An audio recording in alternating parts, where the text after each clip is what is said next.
Hello दोस्तों। हम सब अपनी ज़िंदगी में इसी शांति को खोज रहे हैं। हम सोचते हैं कि जिस दिन मेरी नौकरी लग जाएगी मैं शांत हो जाऊंगा। जिस दिन मेरा घर बन जाएगा मुझे सुकून मिल जाएगा। जिस दिन बैंक अकाउंट में इतने पैसे आ जाएंगे तब मैं चैन की सांस लूँगा। लेकिन सच तो यह है वह दिन कभी नहीं आता।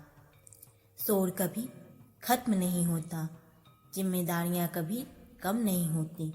तो क्या इसका मतलब यह है कि हमें जीवन में कभी शांति नहीं मिलेगी? नहीं, ऐसा नहीं है। शांति का एक रहस्य है, एक ऐसा गुप्त रास्ता जो बहुत कम लोग जानते हैं।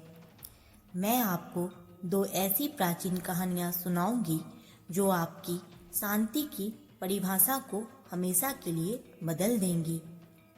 अगर आप बाहर की दुनिया के शोर से थक चुके हैं तो यह वीडियो आपके लिए एक मरहम है।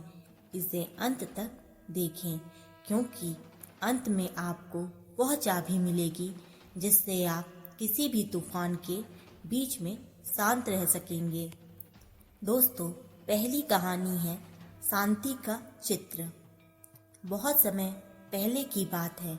एक राजा ने घोषणा की कि जो व्यक्ति शांति का सबसे सुंदर और सटीक चित्र बनाएगा उसे मुंह मांगा इनाम दिया जाएगा।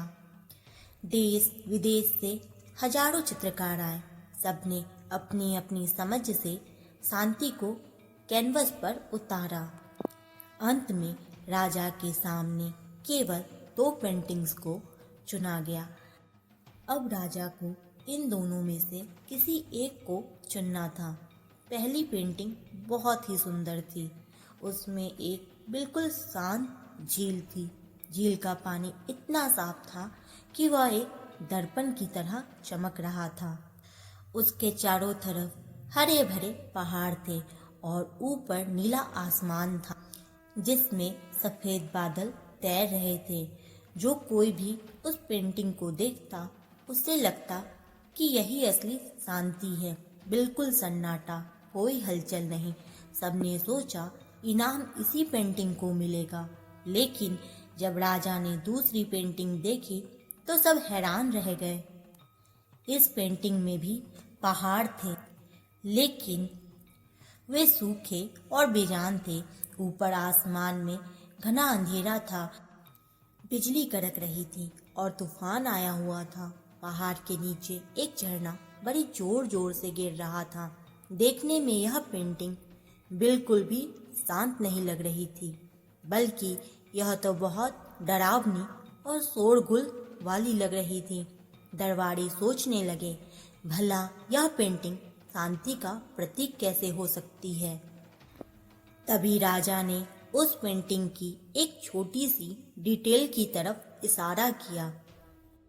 झरने के पीछे एक छोटी सी झाड़ी उगी हुई थी और उस झाड़ी के बीच में एक चिड़िया ने अपना घोंसला बनाया हुआ था।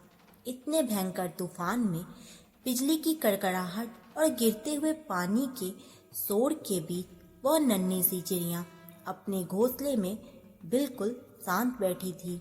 उसके चेहरे पर कोई डर नहीं था। वह अपने बच्चों को अपने पंखों में समेटे हुए बड़े सुकून से बैठी थी। राजा ने दूसरी पेंटिंग को चुना और कहा, शांति का मतलब यह नहीं कि आप ऐसी जगह पर हो जहाँ शोर ना हो, कोई मुसीबत ना हो या कोई कड़ी मेहनत ना हो। शांति का असली मतलब है कि आप इन सब के बीच में हो फिर भी आपका मन शांत रहे। यही जीवन का सत्य है।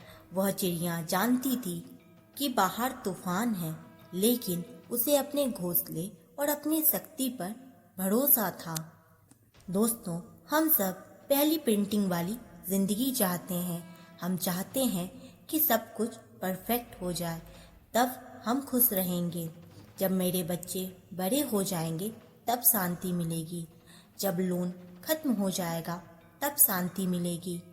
लेकिन जीवन दूसरी पेंटिंग जैसा है। यहाँ हमेशा कुछ ना कुछ तूफान चलता रहेगा। कभी ऑफिस का प्रेशर, कभी रिश्तों की अनबन, कभी सेहत की चिंता।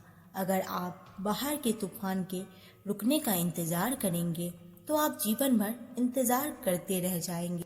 आपको उस चिड़िया की तरह बनना है, शोर के बीच में सन्नाटा ढूंढना है। इसे ही इनर पीस कहते हैं। शांति को बाहर से जबरदस्ती थोपा नहीं जा सकता। हम अपने अंदर कैसे हैं यह उसी का परिणाम है। लेकिन सवाल यह है कि इस शोर के बीच में मन को शांत कैसे करें। इसके लिए हमें गौतम बुद्ध जी के जीवन की एक छोटी सी घटना को समझना होगा। एक बार बुद्ध अपने शिष्यों के साथ एक गांव से दूसरे गांव जा रहे थे। गर्मी का दिन था और रास्ता लंबा था। उन्हें बहुत प्यास लगी। बुद्ध एक पर्वत के पेड़ के नीचे बैठ गए और अपने शिष्य आनंद से कहा, आनंद, मुझे प्यास लगी है।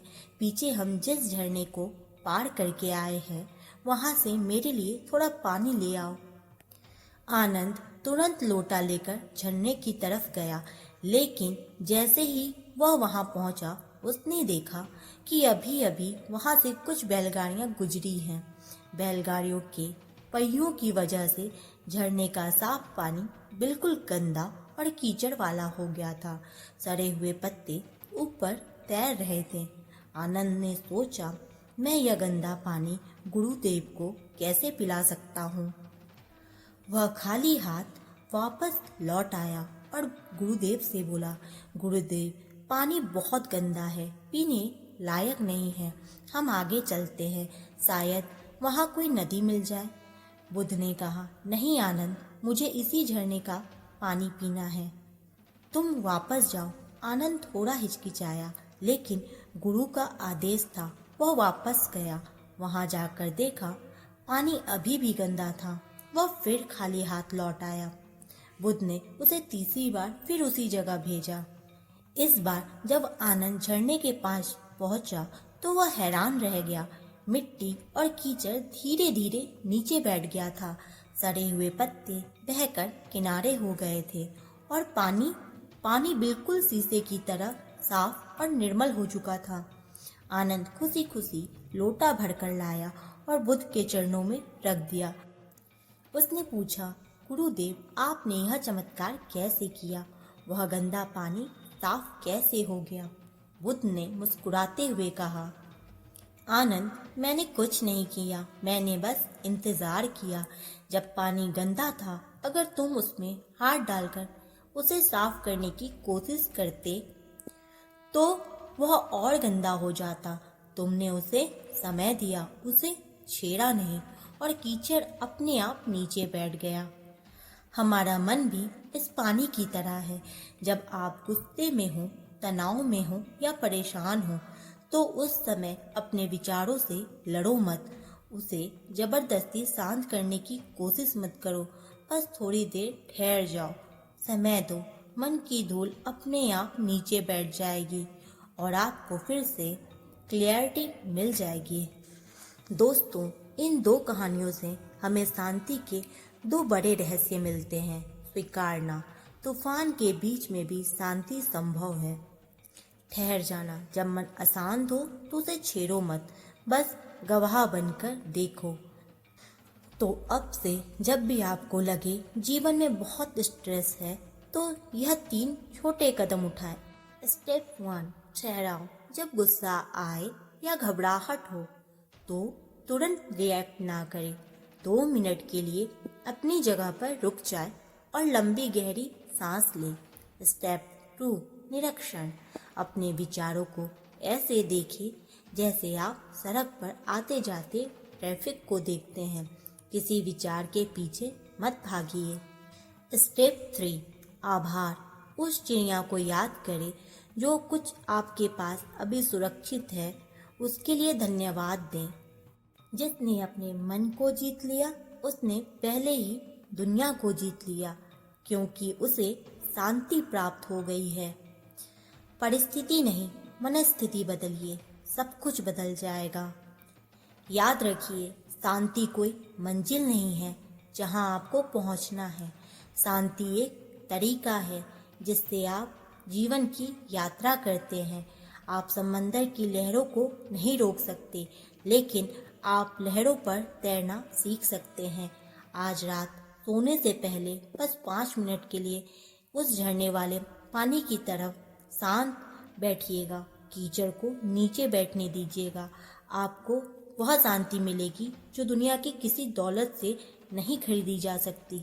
अगर आपको आज इस वीडियो से थोड़ी भी शांति मिली हो तो उसे उस एक इंसान के साथ शेयर जरूर करें जिसे इसकी सबसे ज़्यादा ज़रूरत हो। खुश रहें और शांत रहें। अगर आपको यह वीडियो अच्छी लगी हो तो लाइक और सब्सक्राइब करें। तब तक के लिए जय महाकाल।